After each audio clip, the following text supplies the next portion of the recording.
Hey, everybody. I thought I would pop on here really quickly and do a short thing about student email. So, tomorrow is Friday, and all of your assignments are going to be due on Friday. I hope you have everything done so that you can enjoy the day. But if you don't, you're going to need to contact your teachers. And something that I had happen this week with my homeschool kids is that one of them needed to contact her teacher, and I said, well, why don't you send her an email? And she said, I don't know. I've never done that. So I'm going to assume maybe there are some kids out there that have never done that. And a lot of you are responsible for your own learning. You're either your parents are working and there isn't an adult standing over you every minute watching you. So if you have a problem or you need to ask a question, email is going to be an effective way to do that. Some teachers have comments open in their classrooms, but like my classroom, Ms. Kalsevic's classroom, when you have like 300 or more kids in it, it's not feasible to leave the comments open. So the most effective way to communicate with us is email. So the first thing I want to say about email is that you need to write every email like you are reading it out loud. It's going to be stored out there in cyberspace forever. So your emails that you're writing, they need to be direct, they need to be well written, and they need to be school appropriate because you are on a school device and you are sending a message through our network. So, okay. If you don't know how to get to email, up here on the waffle, if you click the waffle, you would click on Gmail. This is what my Gmail looks like. Yours may be filled with all of the notifications from the classroom. And remember in the video before, I said clear those out and turn the notifications off because you should be going in the classroom every single day, every single instructor, and just checking. So I don't think that the notifications are probably like fully worth it, but just depending on your needs. Now, here is my inbox. So if you look over at the side, these are all my labels. So you can see I have different labels where I put my emails and I organize them. So once I get an email and I have read it, I will place it under the correct label and I will know for future reference where I need to go and find it. And I can show you how to find another one as well. What I have in my inbox, sitting in my inbox, I just cleaned it out, by the way, so that's why it's so empty, is stuff that I need to take action on. So myself and Ms. Kalsevic and Ms. Hutchins we're working together on something. So I am leaving that in my inbox so that I know that that is something that I need to take action on. If I were a student, what I would do is I would come over here and I would make a label for every single class that I had. And so how you do that is you click on settings, loading. Over here, you will click on labels. And then down here, you will see create new label. So if you look, you can see here's my art video. I have 8 emails in that. Art feeds, I have 126 in that. So like that is where you'll be able to create all the labels for your classes. Let's go back to inbox. So after I created that, let me just quickly go over how to send an email.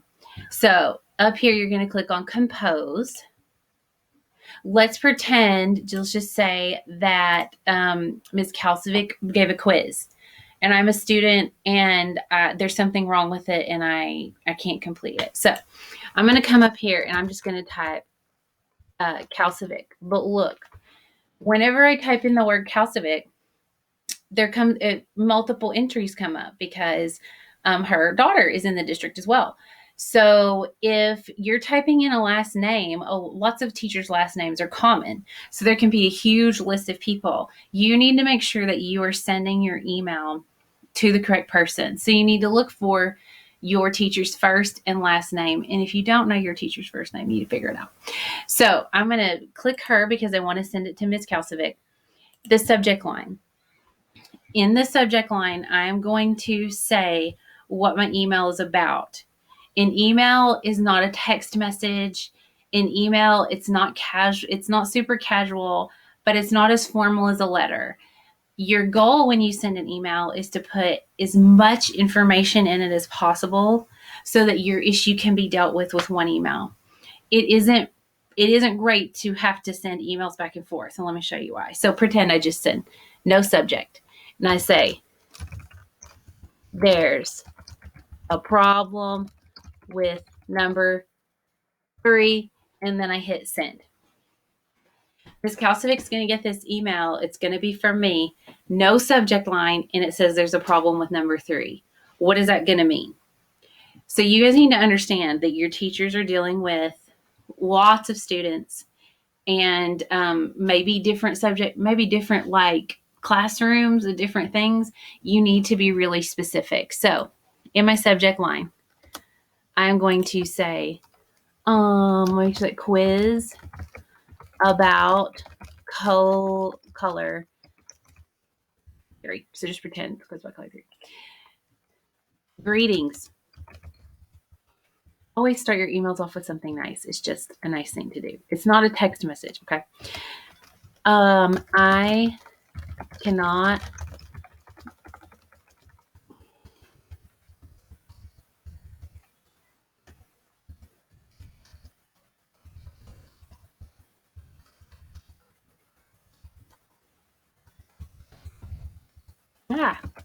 can you assist me?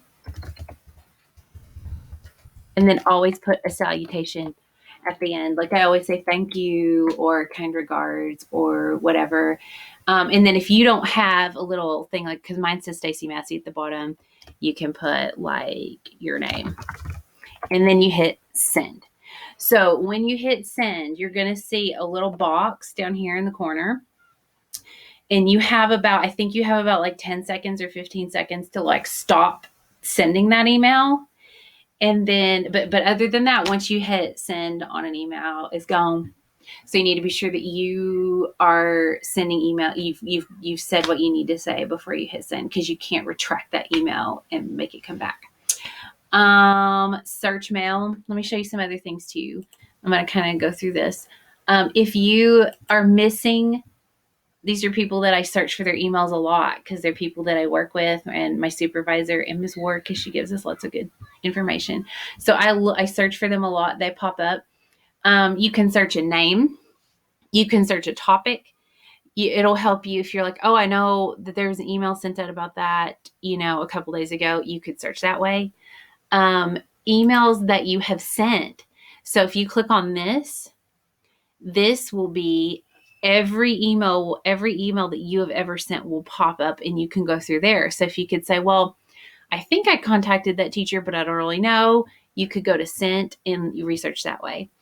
I think that's all I have to say. I want to make sure that you can clearly communicate your needs to your teachers, and it's going to be the most effective way, I feel like, to help you guys deal with issues. If you don't reach out and you don't let an adult know that you're having problems or having a problem, there's not going to be any way that we can help you to fix that. So you've got to let somebody know, and email is going to be the way to do it. If you have any other questions or any problems, you can send me an email. All right. I'm going to try, I don't know if I'll post it tomorrow, or I might post, next week's. Ms. Kalcivic will be working on it. I'll be working on the one for Barker. That maybe tomorrow. I might do that this weekend. I don't know. All right. So I hope you've had a great week. I hope you have all your work turned in. And if not, get on it. Have a good day.